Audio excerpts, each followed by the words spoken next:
Social మీడియాలో ప్రస్తుతం దేవర పాటల సందడి కనిపిస్తుంది. చుట్టుమల్లె సాంగ్ ఊపు ఇంకా తగ్గక ముందే దావూదీ అనే పాటను రిలీజ్ చేశారు. దేవర నుంచి వచ్చిన మూడో పాట మీద సోషల్ మీడియాలో బాగానే చర్చలు జరుగుతున్నాయి. ఈ మూడో పాట ఏమంత బాగాలేదని విమర్శలు చేస్తున్నారు. సాంగ్ ట్యూన్, లిరిక్స్, ఎన్టీఆర్ వేసిన స్టెప్పులు ఇలా ఏవి కూడా అంతగా మెప్పించలేదని జనాలు ట్రోలింగ్ చేస్తున్నారు. అరబిక్ కుత్తు పాటను కాపీ కొట్టి ఈ దావూదీ పాటను తీశారా అని ట్రోలింగ్ చేస్తున్నారు.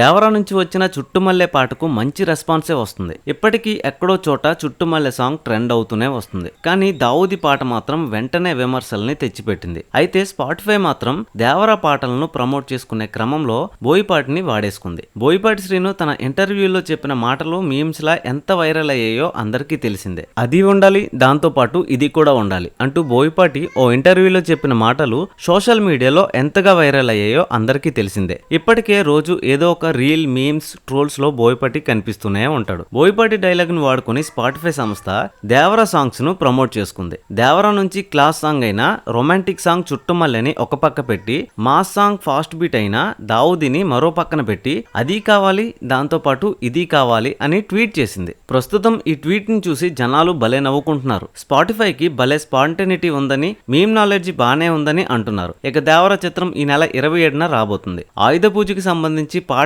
రిలీజ్ కావాల్సి ఉంది. ఆ తర్వాత ట్రైలర్ తో అంచనాలు ఒక్కసారిగా పెంచుతారనిపిస్తుంది. అదన్నమాట సంగతి. సో ఇది మామ, మరిన్ని లేటెస్ట్ అప్డేట్స్ కోసం సబ్స్క్రైబ్ కొట్టు మామ.